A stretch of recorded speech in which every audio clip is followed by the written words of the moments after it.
So this is going to be kind of a part 2. And the only thing I'm going to do different on cutting these is I want to make a cut here so that I got a flat surface to set on the bandsaw for trimming these around. And then this is the center section which I want to cut out. And about a 3-inch wide piece. Of course, his marker doesn't want to mark on the wax. These are sealed in anchor seal already. You notice there's a crack right here. This is in the pith. This is called a winch split. And I want to cut that out too. So I'm kind of trying to go parallel to it. So then this will end up being a pepper mill blank or tool handles. Same thing with this one. I'll get 2 short blanks out of this. I'll get a bowl blank, I'm going to cut this off here. So this gives you a little better idea from the last video. You can see it a little better. This will be the waste right here. This will be burned for firewood. This will give me my pepper mill blanks. And then obviously I'm going to get 2 good size.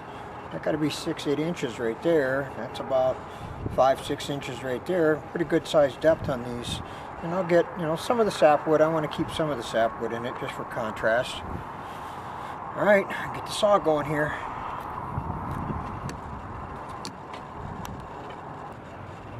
Okay, cold saw.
I've done the first 2 outside slabbing cuts. See, I didn't get into any of the hardwood on this, but this will give me a flatter surface. I can lay this down on the bandsaw now, and I can cut wall blanks out of this with the bandsaw, and it'll sit more stable. This will be waste. This will go to my friend that burns firewood. And I got a nice flat surface on this side too. And now I'm going to cut the center section out. I'll make 2 more cuts. Okay. Alright, so now I'm going to make the next 2 cuts here. And I stopped just short of going all the way down so I don't hit this pallet. The reason is there's nails in the pallet, and I don't want to damage the saw chain, dull the saw chain. I got a lot of logs to do. So now I'm going to make the cut here, the cut here, and then I'll come back to it and show you the rest of it. Okay, go.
Okay, so I stopped just short of cutting all the way through because I don't want to cut into this pallet and possibly hit a nail and then dull the chain on my saw.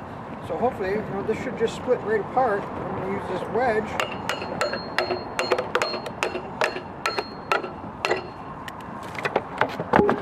There we go. There's one.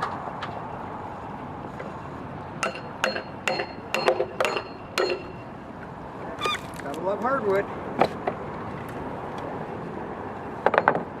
Alright, so there's one blank. That'll give me some nice bowl blanks. There's another one. That'll give me some nice bowl blanks. Now I already sealed these up once with anchor seal when I cut them down, but they need another coat. So now that I've got them separated, they're going to get another coat of anchor seal. And I like to bring the anchor seal down to about like this on the ends, just so that it dries slow. And like this one's got this where I cut crooked. I'll break that off. And that way we can get a good coat of anchor seal on it. And the anchor seal is real important to dry down, to slow down the dry time, so it's less likely to crack. And if it does, it won't crack as deep. But I get some real nice turning blanks out of that. So now the next thing is we're going to cut the pith out of this. I'm going to make two cuts right here and here. And then I'll have a nice blank on this side, nice blank on this side. I can easily use it for tool handles or bottle stoppers or pepper mill blanks or anything that I need a long skinny blank for. Alright, we'll be back in a minute. So for the thinner, taking the smaller section out of here, it's thinner. I don't need the big Husqvarna. I'll run my little Echo here. This is a little CS 4600. It's an older saw, but she runs really good. So I'll use this saw to make these smaller cuts. So let's get her going. Cold start. Oh, there she goes.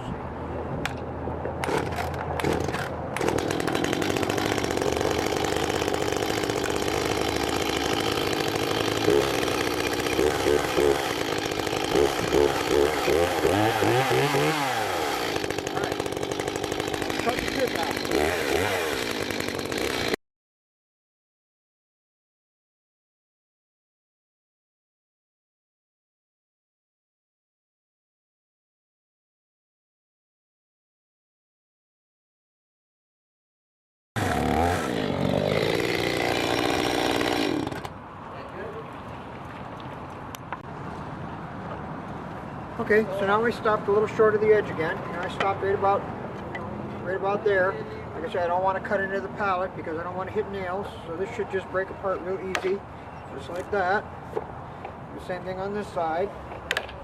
There we go. So now what I end up with is turning blank, and this little log has the pith in the center. This is the round part. This is the part that's going to make it crack and split when it dries. And I'll just give that to my buddy and he can burn that in his wood stove, heat his house with it. Thank you. Sometimes I just pause until we get to the next section. Okay, so this is the next important step here. This is my lovely assistant logger Betty, and she's taking care of sealing the ends of the logs for me. And we use anchor seal. It's, you know, the best sealant that you can use. It's not real expensive. I mean, I have used just any kind of latex paint, put a couple of coats of latex paint on the end and it'll do the same kind of thing, but I think that this anchor seal soaks in a little bit better, and it's a wax sealant and it just does a far better job. It dries pretty quick. It's just a great product. Now they have two products out now. There's the anchor seal, which is the original formula, which is what I have here. And then there's a new formula, which I don't know why, but for some reason it costs a little bit more. I don't know if it dries as fast, but this is great stuff. I've used it extensively, had a lot of success with it. But you know, an important process here of sealing the ends of the logs. You know, a lot of people will make the mistake of, you know, spending all the time and they get some really high quality wood like this walnut, and and they'll process it all and cut it, and then they'll put it in their shed and they'll forget about it, and then they'll come out and they'll check it, you know, 6 months down the road and see how it's doing, and it's all cracked because they didn't seal the ends, and it dries too fast and it pulls apart on itself. And so yeah, I'm taking the time to cut the pith out of the logs because that causes a lot of problems with the logs. They just want to pull themselves apart and cause all kinds of splitting and checking. Now, that's not to say that even with sealing this stuff that it's not going to check. I mean, it reduces it. It's not a guarantee. But I've had really good success with this stuff. So yeah, I put forth the effort and make sure that, you know, I'm not going to waste this wood that I've gathered and the time that I've put into it. This is going to give me some real nice turning blanks. So yeah, it's definitely worth the effort to you know, seal the ends up real good.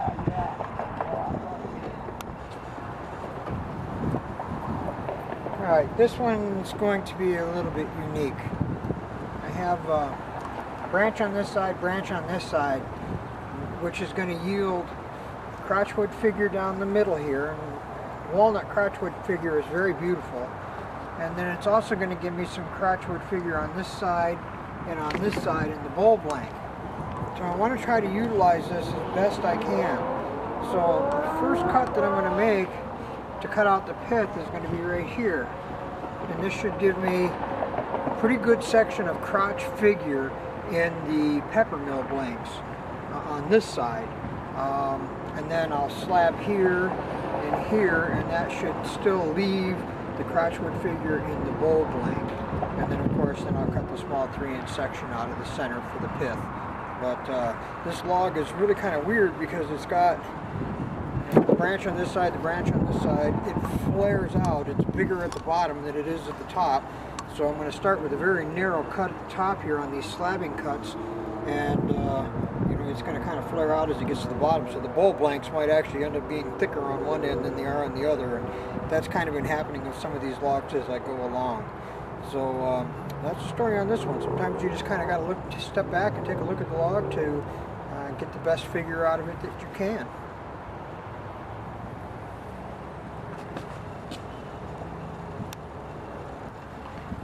Okay, so let's see what we got with this. Like I said, this log kind of tapered out, so my cuts don't look super straight, but it's kind of that way for a reason. I'm trying to utilize as much of this as I can. It flares out at the bottom and it's kind of narrow at the top. One slab already fell off on the side over here. Now we're going to split these off. Maybe.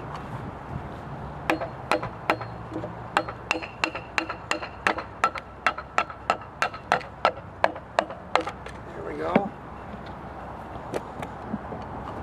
Let's see if we can get these off.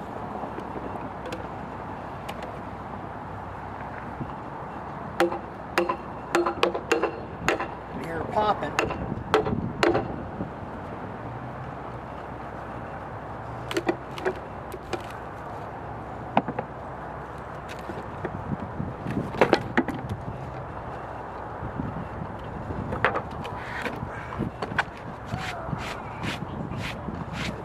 Nice figure in through this section right here. And that's good because I want this big, you see it's a little bigger right here.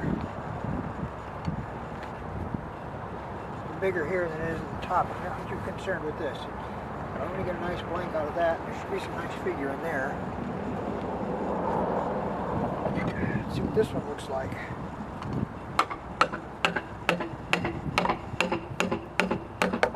Uh-oh. My handle's coming apart.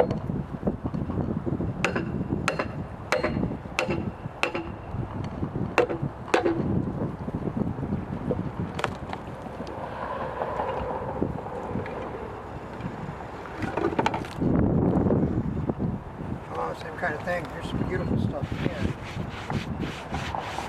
This is so hard. When I was chainsawing, it is so hard.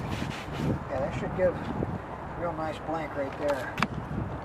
And then cut this one out. Should cut down like this. So cut this void out, and then that should yield me, you know, some nice figure on that blank too. Okay, so here's the end result of a day's worth of sawing. I've sawn for 5.5 hours straight, processed all those logs that are in the back into turning blanks. They're all anchor sealed, and you can see the mountain of sawdust that's on the ground there. That's a 30-gallon garbage can sitting next to it, so quite a bit, but well worth the effort. Just a little sweat equity, and now I got a good stock of walnut turning stock.